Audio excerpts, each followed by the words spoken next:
Thank you so much for having me today. I was extremely excited when I got asked or to come and speak. It is not easy standing in our shoes as women in tech. You're often overheard, overlooked. People don't think you have anything valuable to say, so it's really important that I share my story and meet all of you here today, because that's also empowering to me to know that there are other people who go through this every single day like I do. So thank you so much for having me. I initially was going to ask everyone to give an introduction, so I'm glad that we got a chance to do that, to know what everyone is doing. Like Laura said, I'm the user experience analyst at Country Financial in Bloomington, Illinois. So I work out of the home office. So we actually have the digital lab, and we have a couple of other corporations for Country Financial. What I do as user experience analyst is work on the websites, work on the mobile apps, and any other system that we may possibly have there, and really understand what the user does, how they use it, what their frustrations are, what they like, what they don't like. So it's kind of like standing in the gap for all of their money coming in, because that's, who uses the product. So it's a really important job. Also just want to give a shout out to the Digital Lab. Julia and Steve are here. It's actually Steve's birthday today. So everybody just, tell her happy birthday on your way out. Julia, like she said, is a site leader here at the Digital Lab. We really try to connect and partner with the students that are still here on campus so that they understand what life is like kind of transitioning, especially in a corporation. When I was in college, I was really confused about how that life went with transitioning out of college, and is it like scary? Am I gonna get fired if I do something wrong? Or like, do you wear suits every day? I was just all around confused about what that even meant. So it's a great opportunity also for me to go back and talk to them. About what life is actually like at a Fortune company, Fortune 1000, I believe we are a company. So what is UX? So who has heard of UX before outside of today? That is really heartwarming. That is really heartwarming. No one really knows what UX is. If you're not really embedded in the tech industry, a lot of people have this misconception that we're just there to give our opinions, or we're there to slow down production time, or to just talk about our feelings and hold hands and kumbaya because the users are more important than the business needs or the tech needs or the capabilities of our resources. So just to give a quick synopsis for those who don't know what UX is basically the overall experience that a user has with a product. So such as a website or a computer, or if it's it could be digital products, but it could also be I like to mix the two. So my background is industrial design. I think it still applies. User experience, the overall product design, product experience that a user has with that specific product. So it doesn't necessarily have to just be digital products, but that's the main focus. So I got that definition from Google. But I like to tell people that I'm an FBI agent from the computer to work with users to see what they're really doing, even though they say they may be doing something else. In a nutshell, that's what I tell people. So why is UX important? So it saves money. It saves people money in their corporations. It allows them to get a first glance of how people are actually using their product. Nearly 90% of visitors who visit a website are less likely to return if they've had a bad experience. And so imagine just building this big system or a big experience or product, and you're like, yeah, we're gonna launch it, we're gonna have 1 million users, and then no one comes back because you never decided to go and check to see what people actually wanted versus what you thought that they needed. It actually can provide up to a 500% return to businesses when they invest in user experience. So companies get a really good return on their investment when they hire UX designers, when they get that insight from customers early on. So I also got that from American Graphics Institute, by the way, that they did a study last year, I think it was August in 2018. So if you want to go back and look up some of that cool data, that's where you can go find it. Also, so while I'm up here talking, I do want this to be a discussion. So if anyone has any questions at any point in time, please feel free to raise your hand. I hate just like speaking at people, so it'll be also good for me to learn from you as well. So a lot of people say user experience designer. That's why I introduced myself as a user experience analyst, but I mostly closely identify my background based on all that I've been through in my jobs as a product designer.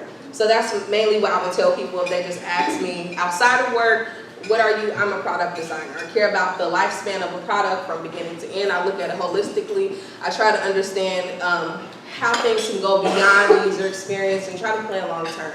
You'll also hear people say something like experience designer or industrial designer also falls within somewhat of the category in user experience designer. So before I get in, that's what I do. But I also want to introduce you about who I am and where I've come from. So I really want to focus on today where I've come from and how I've gotten to this point, because it may seem like from the bio or introduction that it was a very linear process of me becoming a woman in tech, and it was absolutely not that way at all. So who am I? I am a daughter. I am a sister. These are also like family to me. They are my church members. I'm also very active in my community. I love to reach back. I love to mentor. I love to be a mentee to mentors, to learn, to really grow in excitement. I'm a national director for my sorority, Zeta Phi Zeta Christian Sorority Incorporated. And I help to train and develop the newcomers and what that looks like for them. I do a lot of just activist work, trying to reach back into the community, trying to understand how we can be better for each other. And I just love my friends. I love just being regular, like I'm just a regular person. So please talk to me like I'm a regular person.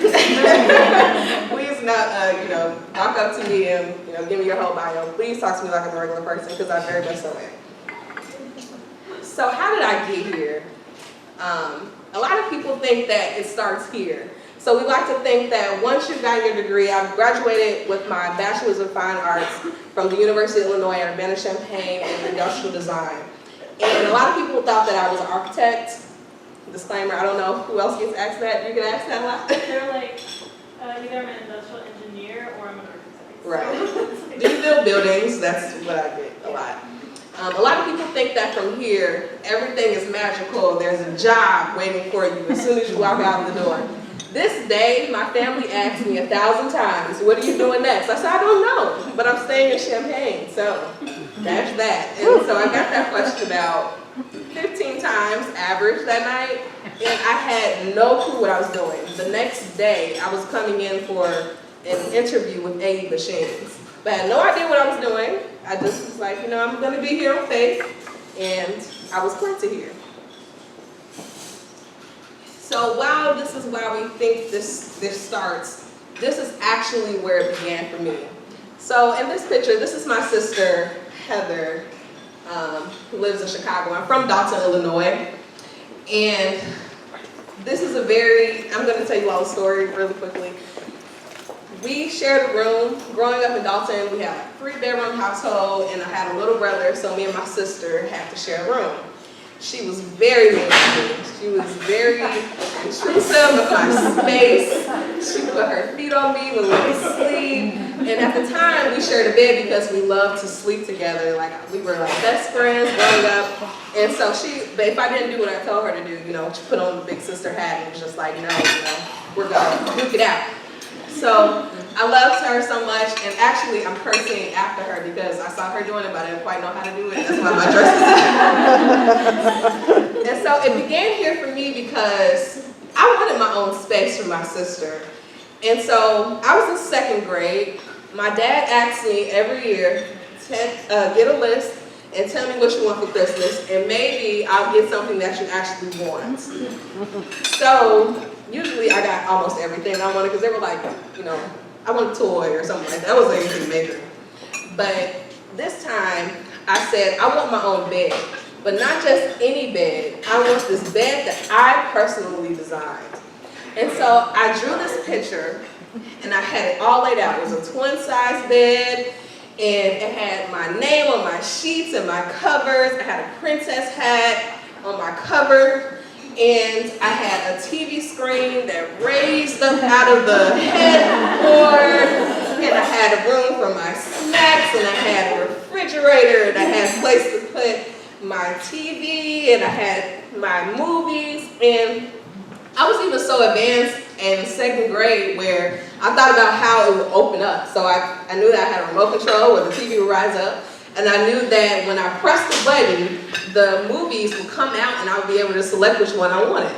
But little did I know I was designing what I wanted in my head, and I drew it out. And I tried to find that picture, my mom still has it. But I didn't in time, so. I didn't realize that at that moment, I began my journey in my mind about what I wanted to do, what my purpose was, and what I felt most connected to. I wanted to create a different experience for myself. I wanted to live differently, and I knew that I was in control of that. So I gave them the picture kindly. I never got it, obviously. But I plan to one day just, make it just for fun. So we'll see.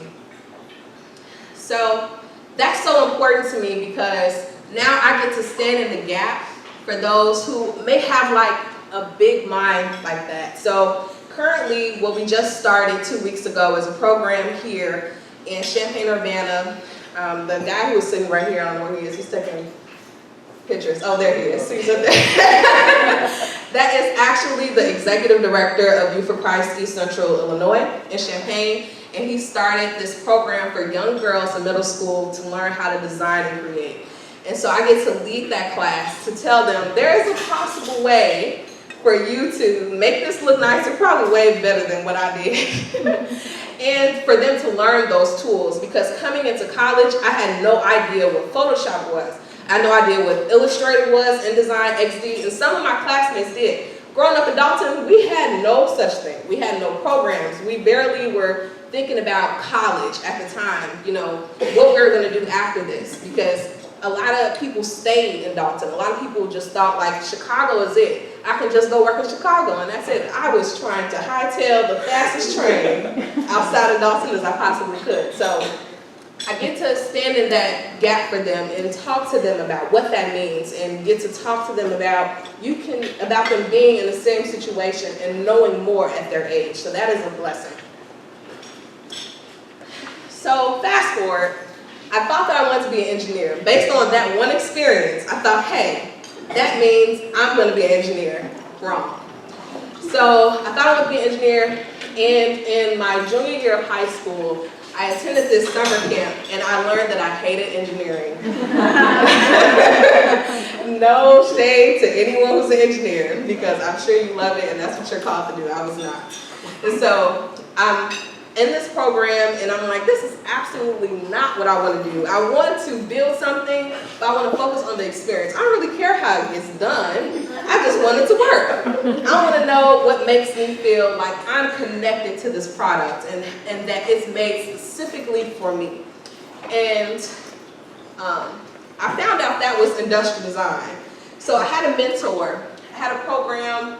I was in a program called Link Unlimited, Chicago, and they mentor and tutor inner city kids, and I was lucky enough to be in it because I lived in the suburbs. They mentored these young kids and showed them different alternatives of how they can do something more. So like, you don't have to go to a local school, but you can go to U of I, or you can go to St. Louis or wherever. Like, the possibilities were endless with them. So they definitely opened my horizons. That's a picture of me there at one of the banquets that we had. So upon realizing that, I thought that college from then on out was going to be easy. I knew what major I wanted. I knew what I had to do, and I was focused. I wanted to be an industrial designer, and that was it for me. And sadly, when I got there, I realized that I had to interview to get into this college that I thought I was already in. So we took a year. They had foundational courses. I would say like, yeah, my major is industrial design, but in the College of Fine and Applied Arts, you have to interview, you have to submit another portfolio, you have to make it through all of these different stages in order to be in the major you basically thought you were already in. And you know, by grace of God, I was able to be in that position, to be selected as one of the 30 people who were selected into that program. So I'm really grateful for that. And I also told my second grade story, so that was heartfelt. I actually have a picture up here, but I don't know where it is. Okay, so I don't think the picture made it onto the slide.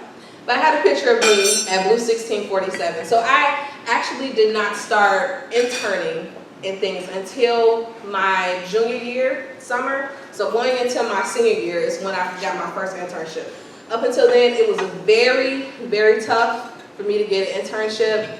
It seemed almost impossible. I didn't know about the research part at the time. And I was just very focused on, I guess, trying to perfect my craft or just trying to make it through the school years as it was. So my first internship was at actually another startup company. So Blue 1647 is where I would say I stopped my mark. But prior to that, this man hit me up on LinkedIn. So he contacts me on LinkedIn and he asked me if I wanted an internship. Of course I said, yes, I do want an internship. Wow, thank you for asking. And so it's in Chicago. I go to Chicago and he doesn't give full detail about what that means. It was very sketchy, to say the least. And it was for an industrial design internship. So I was ecstatic because I haven't had one. You know, up until this point, I'm doing day camps and just teaching myself how to do graphic design work and draw and practicing things all summer. And I get there and he said, oh yeah, by the way, it's not paid. That's not what we talked about on the phone.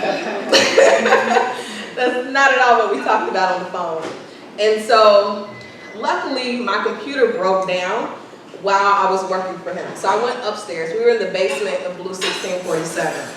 I went upstairs and I asked someone, hey, everyone knows how to do computer stuff. Can someone help me?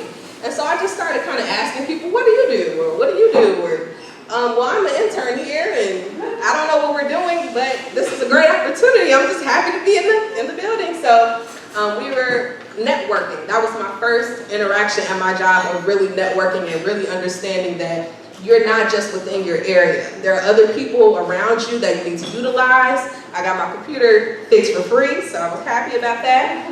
And they even offered me a job. So Blue 1647 came out of that experience of my computer breaking. So if I would have never gone upstairs, I would have never met anyone, and I wouldn't have had another internship that was actually being paid for. So what would look like peaches and cream, this is actually what my summer looked like that summer. So I actually decided that I didn't want to stay in the dorm anymore. Mistake, mistake, mistake, if you are not. And I decided that I wanted to be on my own prematurely, and so I had to pay the rent, which is why I wanted an internship so bad. And it actually turned into me working at Walgreens at night and me doing my internship in the morning. So from 6 to 4, I worked in my internship, and then from 4 to 12 or 1 o'clock at night, I was at Walgreens trying to hustle up some cash. And I also had a side job of doing flyers for people. And so I had like 3 jobs that summer. I was like, you know what, something's gonna have to give. But in the while, I was building my skills up. I was really understanding who I was, who I wanted to be, and where I was going. I should have checked all of the details of that internship before I did it, but it turned out to work, but things don't always happen that way. So I got back to my senior year. I finished it out. We had our senior awards show. We did partnerships with John Deere, so I got some exposure with learning about industrial design. But as I was looking at the job market, it was really hard to find positions, especially for entry level. So a lot of positions were like 10 plus years of experience. I'm like, how am I supposed to get experience if I don't have experience with the experience that you want? And so it was really difficult. Luckily, I had those 2 internships. But I ended up not going that route. I decided that I wanted to explore a different medium. So industrial design was good, but I wanted to do user experience. I heard about it from Lori, who is the CEO of Pixel. She's actually a mentor of mine. I met my freshman year coming into college. Her and my Link Unlimited mentor are actually very best friends, and that's how I met her down here. Very small world. So she talked to me about user experience. I met her daughter Maya, who now works for Facebook. We worked on a project together while we were in college. She gave me opportunity to work with her on some like UX side stuff that she was doing for some local organizations. And I also met Belinda. So we connected as well. She mentored me. She helped me to understand like UX is not just this one thing. Like it's this big science to it. It's not just design. It's not just looking at something and saying, that looks nice, maybe the user will like it. She really opened my eyes to seeing there's a way more to it than you actually think it is. So thank you for that. So then we finally get here. And again, I had no job. I was broke. I didn't understand what was going to happen next, but I just knew that I was supposed to be in Champaign. I knew that I was connected to this community and that I still had a purpose to serve here. Excuse me, for taking my jacket. It's extremely hot. I knew I still had a purpose to serve.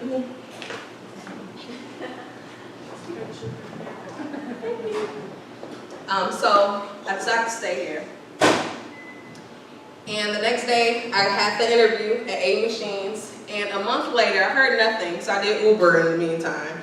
And I still did my flyers, trying to really just build up my portfolio. So having something to put in somewhere to say, hey, even though I don't have a job, I'm not lazy, or I'm trying to do something, and I work with clients, I have a book of clients, and I do something.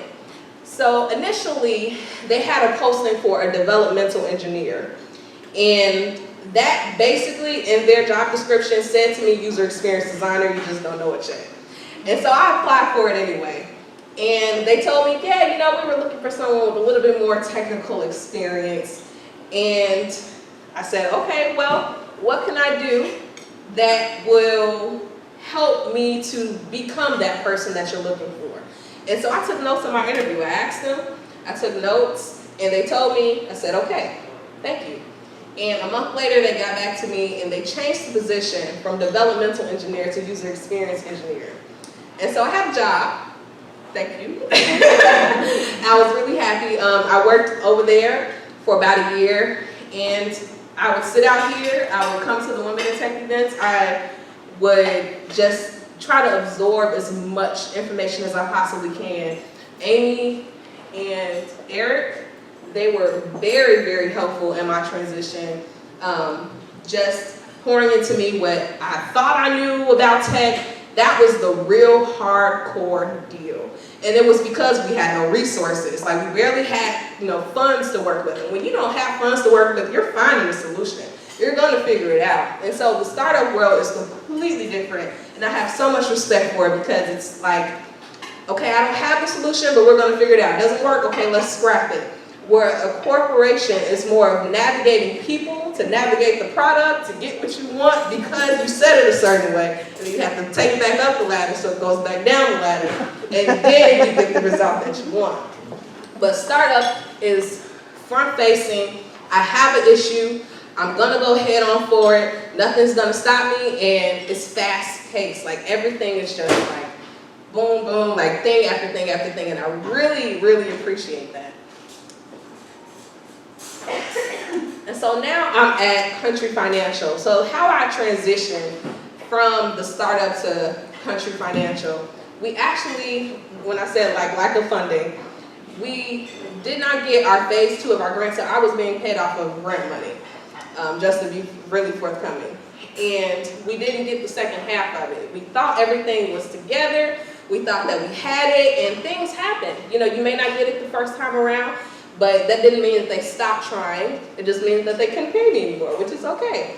But prior to that, while I was at 8 Machines, I was working on my portfolio. So I was putting together a website. Regardless of feeling comfortable at where I was preparing for that next stage and season of my life that I didn't know was coming. And so I actually, again, was hooked up with Melinda, and we got together, and without her even knowing it, she said to me, I would like to help you with your portfolio. And in that same week, I was beginning to work on my portfolio. It was time, I knew the transition was coming, and she said that to me at the end of the week. So again, I thank you so much, because you don't know how much you played a part. So later that summer, I applied to like 30 jobs. I applied in California. I said, okay, this is my chance. I want to get out of Champaign. Woo, it's finally over. I'm going, I'm leaving. Wrong. So the day before I found out that we didn't get the grant money, I signed my lease. So I was trying to think of solutions. Do I sublease or what? Like, I'm just applying everywhere. I got none of the jobs that I applied for. No one responded to me. No one said, sorry, your application is not accepted. I just heard nothing. And I was very confused by that. But about a week later, this sweet lady messaged me on LinkedIn. Again, I have a LinkedIn opportunity. And she asked me, hey, are you looking for a job? I said, why, yes, I am. Thank you so much. Thank you so much for asking. And she says, well, we have a user experience analyst position open. Are you interested? Yes, I am. Thank you. And so I responded to her. We had an interview that week, and the next weekend I was in for 2 to 3 more interviews with the managers. I came back a couple of times, and then I became a part of the team. So that was just like a ballpark blessing. Like, thank you. I won't ask, but thank you so much. And so it's not easy, you know, getting into the door. And I've been in the other side now of those interviews and having to be in that room and talking to people about, well, why do you want to do UX? And seeing the anxiety that they have on them about, I don't know if I'm going to get this job or not. Well, at least you got a call back. I'm just thankful that I was in this room with you. But they're so anxious. They don't know what's coming next. They don't know what they're going to do. And having the confidence to at least tell them it's going to be okay. I'm glad to have met you. Like, knowing how it feels to be on the other side of that is where I find the most joy, of getting to stand in those shoes of the other person. And so now, recently we've won an award for the Insurance Marketing and Communications Association this past month on the mobile app. And that was actually,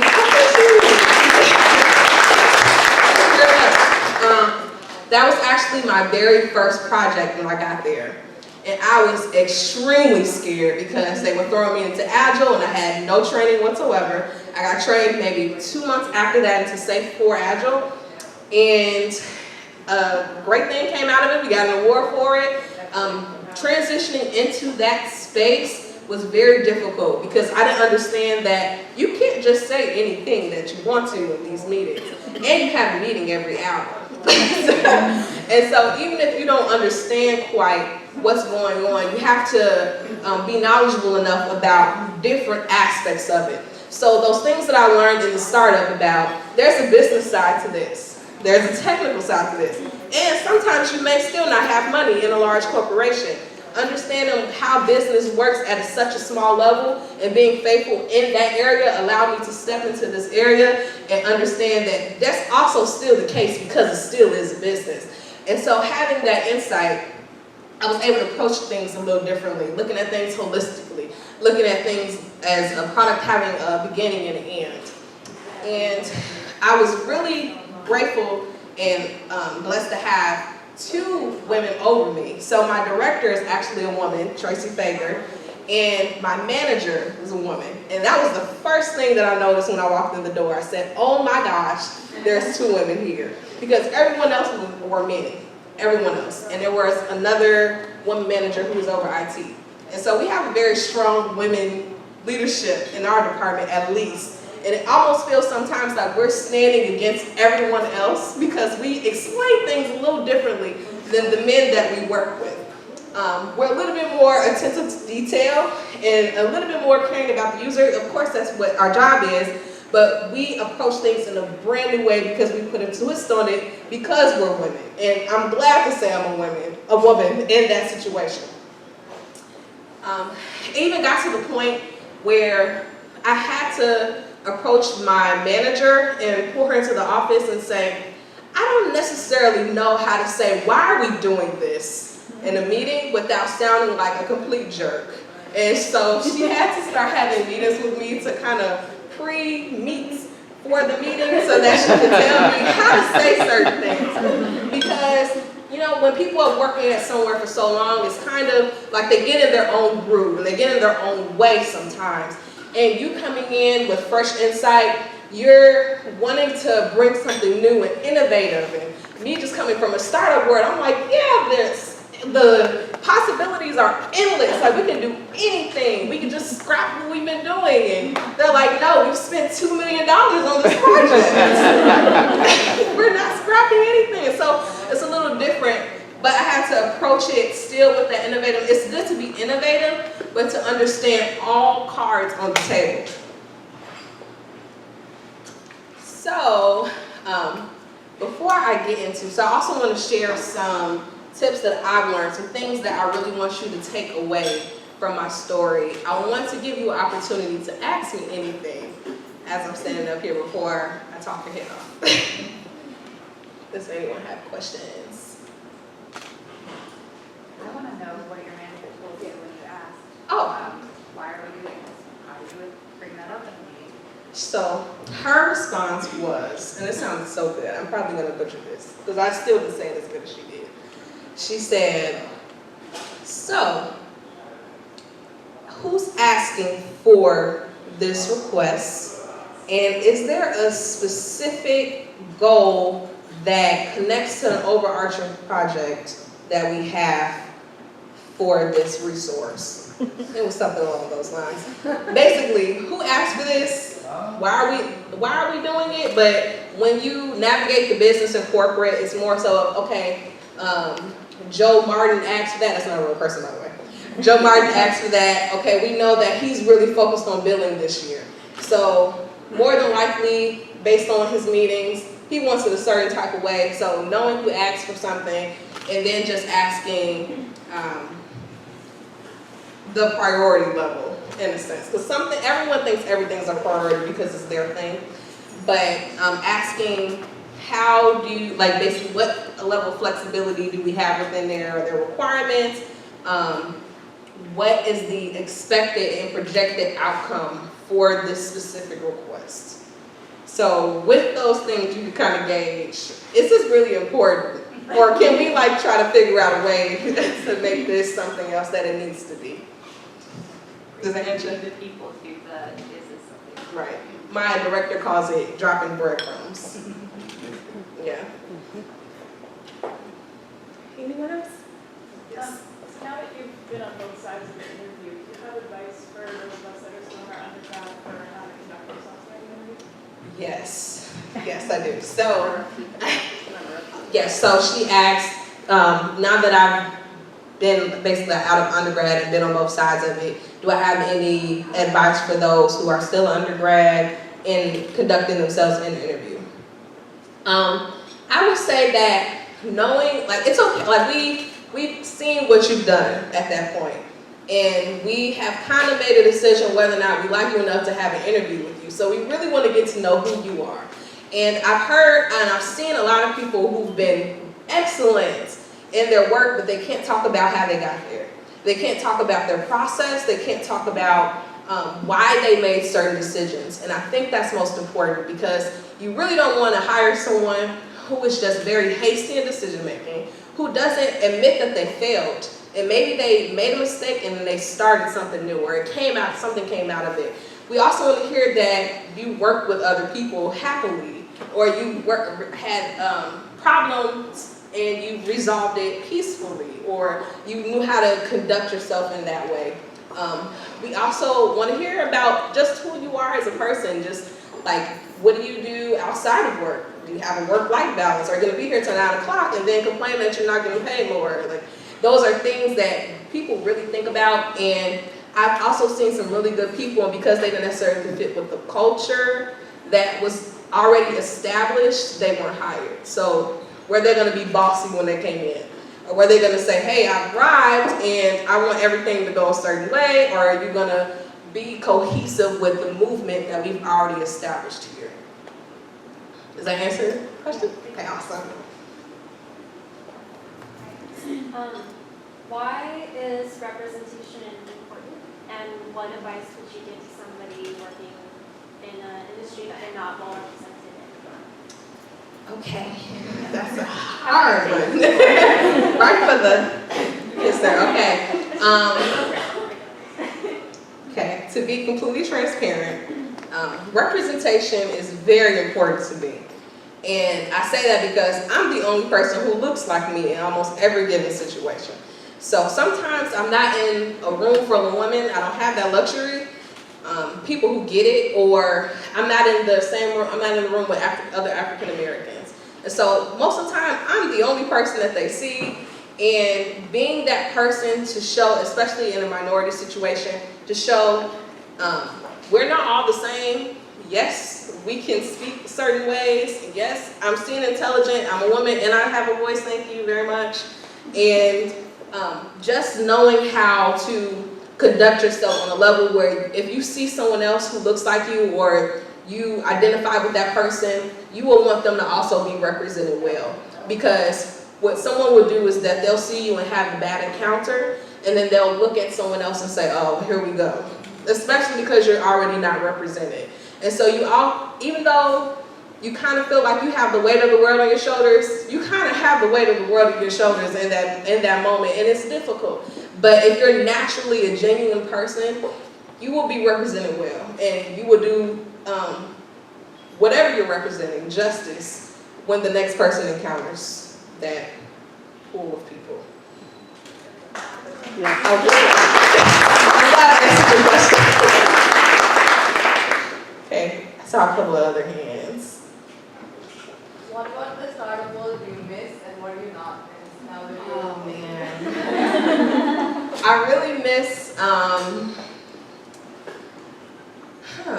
I miss scrapping an idea. So not getting married to what you're doing and knowing this isn't working, this isn't gonna make us money, we're gonna close, or something's not gonna go right. I love that because you're not taking everything to heart.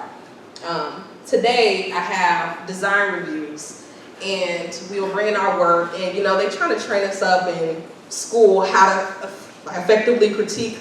I've gotten my work ripped up at U of I, to be completely honest, by professors who didn't like my stuff. So I don't care if you say it looks like crap.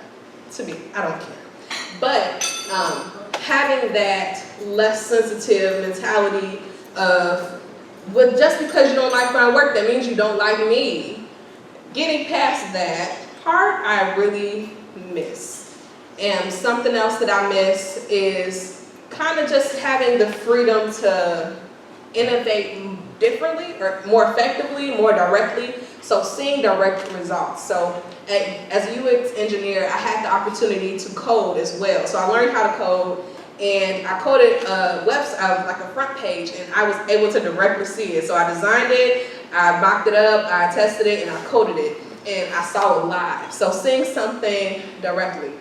For me to have this, that was the only direct result I really saw.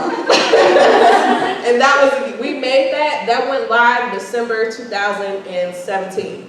So a year and a half later, I was able to see somebody liked something that you kind of did and that you worked with some other people on. So having that direct gratification of, yeah, I'm coming to my job because I'm making an impact and someone really understands that. what do you don't miss? What don't I miss?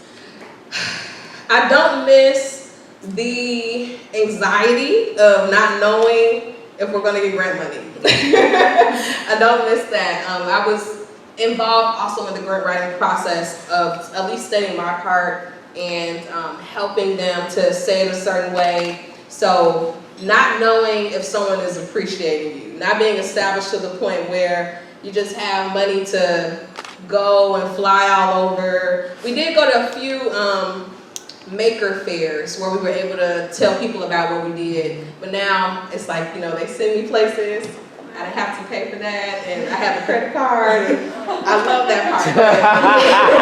to be completely honest, but the whole, Must be nice.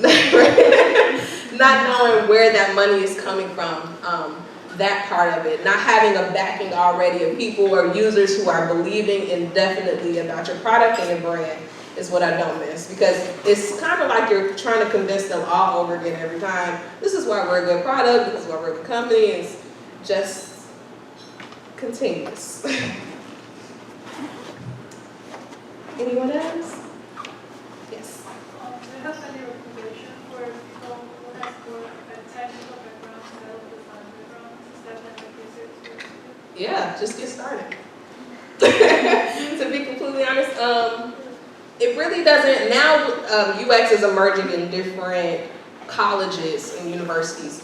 And prior to that, no one really knows necessarily all of the ins and outs of UX just yet. And I don't think we ever will, because it's already so. People change, therefore we change. And we have to change how we do certain things.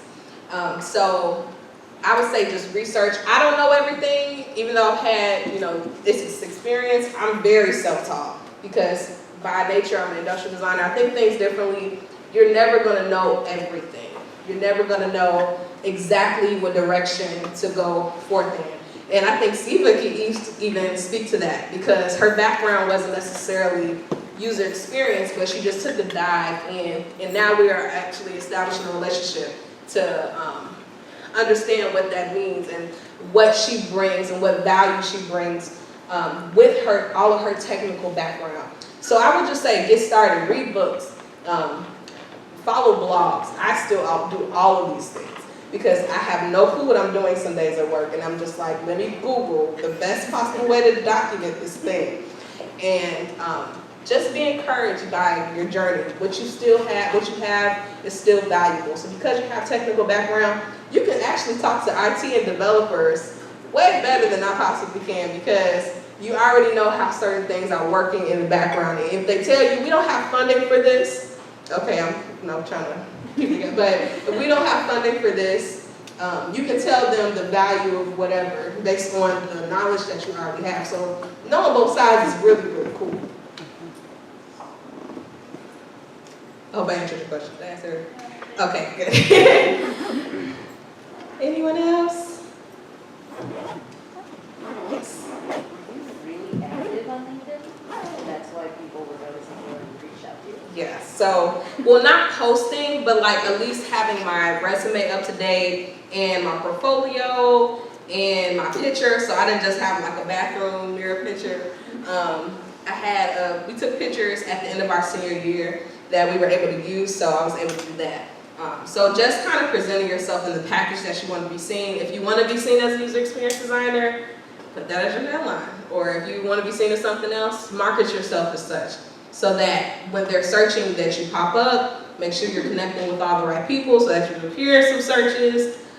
Just, I guess, presenting yourself well. So I wasn't like extremely active, but active enough where someone searched me, I guess I was able to be found, so. And so I'll hand over. Yeah, I just had a question. So you've pivoted a couple different times so far. Do you see any other divergences from your path in your future currently? For sure. So I'm currently in my master's program. I'm in a master's of Divinity in Christian Leadership and Church Ministries. I get the opportunity to use both degrees with the Girls Design 2, because we also talk about creation. We talk about all of those different biblical aspects. But I'm also interested in how we can merge the two. So user experience technology for churches. User experience technology, how do we look at things in a broader scope? Does it just have to be a company, insurance company or something like that? So I'm definitely on different fences for different things, and I do think of me being so active in other parts of my life. For sure, I've thought about just throwing away the whole tech hat, but I also know that I have a purpose still in it, so kind of battle. Anyone else? No? Okay. How am I doing on time? Okay. All All right, so a couple of points that I just want to leave with you all about what I've learned that I think was very beneficial with walking away from any, if you don't learn nothing else today from me and all of my mistakes and shortcomings and journey. One, allow your purpose to define your career path. So you don't have to be defined by what job you're able to get. You can define whether or not you want to take a job.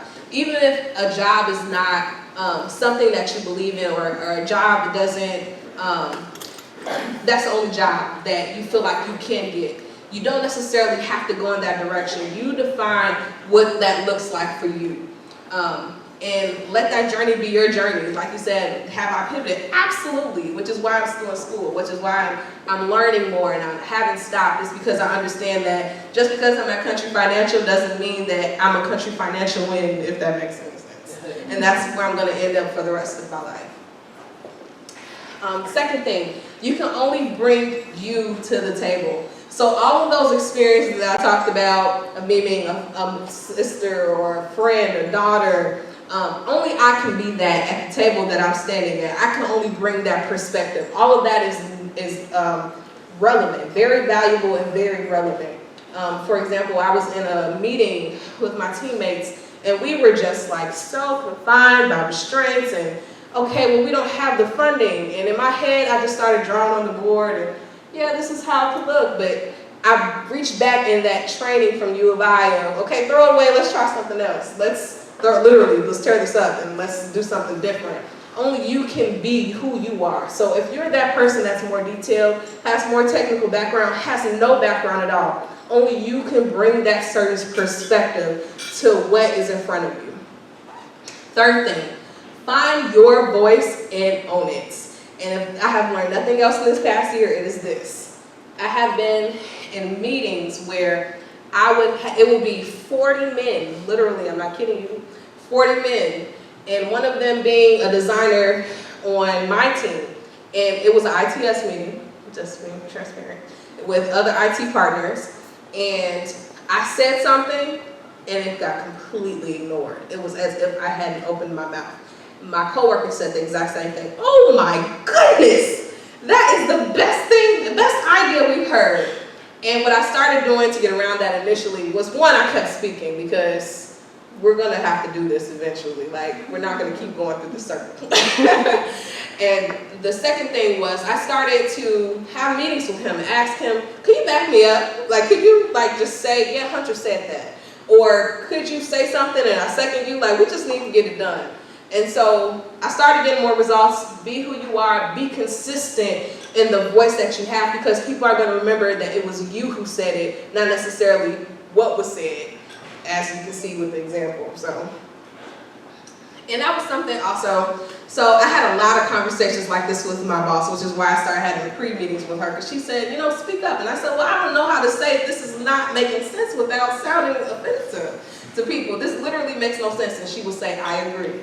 I agree it makes no sense, but this is how you say it makes no sense. And so understand how to talk to people that you're in the room with. If you don't have a mentor, get one like yesterday. So you need someone at any level that you're trying to achieve. If it is in UX, or if you want to learn something a little bit more about leadership, I have mentors at work as well as outside of work. I have maybe 10 plus mentors for every single area of my life. Just to get more knowledge, gain more knowledge, get more wisdom. You don't know everything. No one's going to know everything, but somebody knows something, and I need to know what that something is. And never stop learning. So this is where I attend school now, Liberty University. I also go on lynda.com, Code Academy. I'm still trying to learn how to code. I don't know if I'm ever going to achieve it, but I'm still trying to learn what everyone else knows. So don't think that you've ever reached your max or your ceiling. You have something else to learn, no matter what that is. Even if it's just how the business leaders operate, how they discuss your position in that company. Learn what everyone does, learn what you need to know, and go from there. And the bonus one is reach back and grab another person. So you have made it. If you're a woman in tech, congratulations. But there's someone who wants to be a woman in tech, and you need to go find that person and tell them how they can become a woman in tech, because someone wants to know what you know. They need to understand what it is that you're doing, and that is what's most fulfilling. You have knowledge, share it. I tell everyone, even people who come into my office or come into our workplace, if they just started, I don't care if you've had 20 years of experience, I'm going to teach you how to do all of what we're doing, because everybody don't know everything. And so as much as I can possibly teach someone else, I am more than happy to do so. If anyone wants to ask me questions outside of this, get my contact information, I will share all that I know. I am completely transparent about it, because I think that it's not fair, like, for you to sit on that wealth of knowledge and not tell someone else about it. And that is what's most impactful about my entire career, is being able to go back and teach other people what I wish I could have known at their age, and not being shy about it, being able to express the realness of the situation and how I did or didn't get hired. It's all relevant.